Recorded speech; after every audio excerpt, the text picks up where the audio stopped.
Welcome to another episode of Genera Gems, where we show you tips, tricks, and best practices with Genera scheduling software.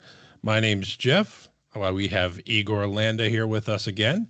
And today we're showing something that's pretty cool, and it's more on the robot side. So Igor, why don't you elaborate a little bit of what we're talking about here? Yeah, so today we're going to be talking about the test teach path, which is a new feature that is available to the robot arm teaching UI to test movements through the full teach path, moving through all positions in the forward and backwards directions.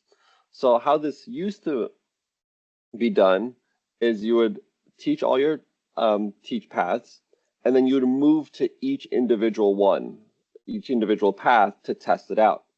But now that could be done in a more seamless way using this test teach path. And it'll go a lot quicker too, right? Exactly. Okay, so yeah, what we're going to do is we're going to show the classic way, like Igor had talked about, the way it's always been done. And then this new feature, we're going to show that. In addition, we're going to show this live. So we are tapped into the HQ system, and we're going to show how this works. So Igor, have at it. Yep, so let's share my screen and get right into it. So right now we're in our workspace layout section of Genera. And so we have our PF400, and we'll be testing the PF400 with the Saddlemat nest. So I'm going to go to our robotic arm teaching UI. So to get there, there's two ways. You can either right-click on the arm and click on whichever nest you want to teach, or a separate way is you go to the robotic arm teaching, and it'll also take you here. And so this should look familiar to some of you. This is our native UI teach pendant for our robotic arms. And also, as Jeff said, this will be live. So we have our PF400 and our Saddlemat with the plate on its nest already. And so now to show how things used to be done is we first need to, we've already taught our safe, approach, and nest. And so I'm going to make sure that the grippers are open so that I could grasp the plate. So I'm going to open it to 90 millimeters. And we're going to make sure that it's at the safe. So we're just going to move this down a bit. We're going to move robotic arm. So it's already at the safe position. We're going to move it to the approach. So now you can see it moved to the approach. And now we're going to move it to the nest. Put it down. We're going to close the gripper. So we're going to close it at 75. Now the gripper is closed. We're going to move it backwards, back to the safe position. And you can see, as you can see, we have to click the move to command for every single move type. And so if we want to test to make sure that it could drop the plate, we would do the exact same thing. Go to the approach, drop it in the nest, open the grippers, and then move it back. That's a lot of button clicking. That is.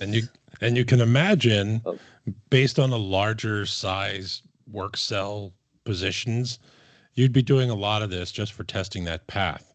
But we have a new way to do this.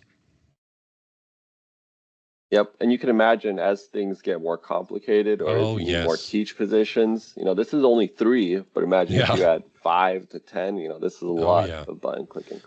So now to introduce our new feature is this test path button up here, which goes to our test teach path UI.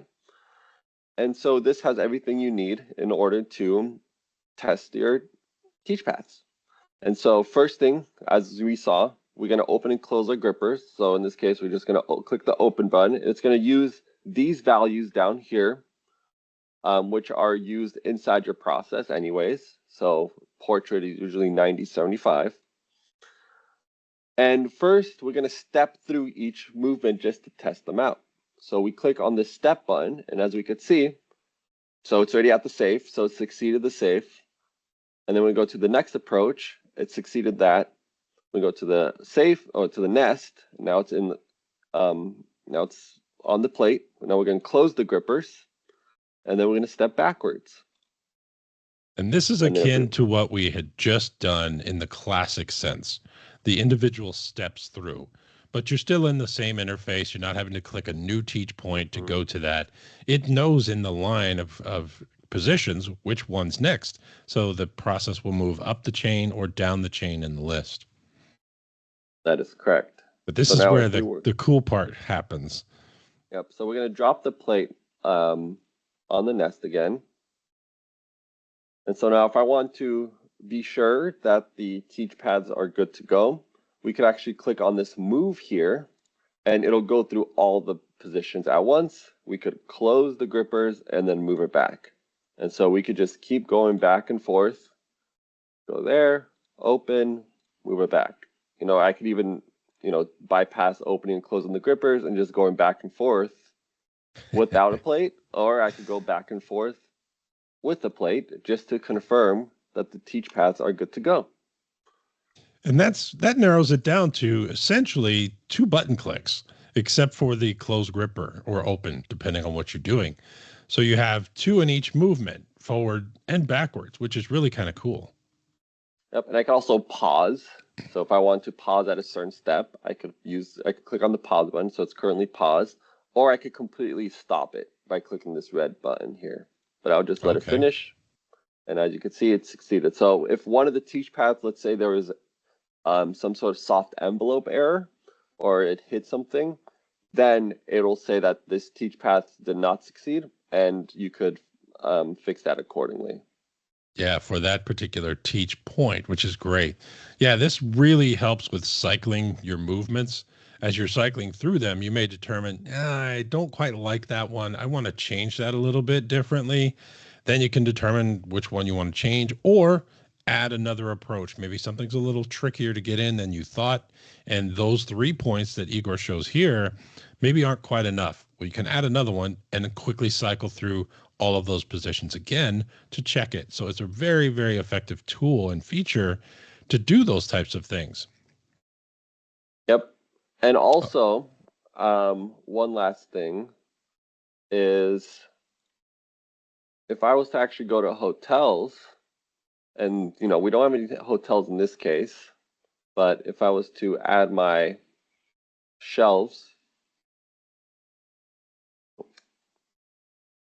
add 2 shelf positions, and then now if I go to my teach paths, as you can see for hotels, this could simplify teaching as well, because you could step through each of the shelf position. Okay. So as you can see here, I could select which shelf I want to test the movement to, and then I could click on the move to, and it'll test that shelf. Versus before, that wasn't even possible through our teach pendant. You'd have to create a process to test out individual shelves of a hotel. That's right, because the way they're taught is an interpolation from 1 to whatever the upper number is. But now this is cool because you can cycle through all of them, which is great. Test them all, make sure that the approach, which is, again, an interpolated value within the robot math, if you will, and then you can cycle through them, which is cool. Okay.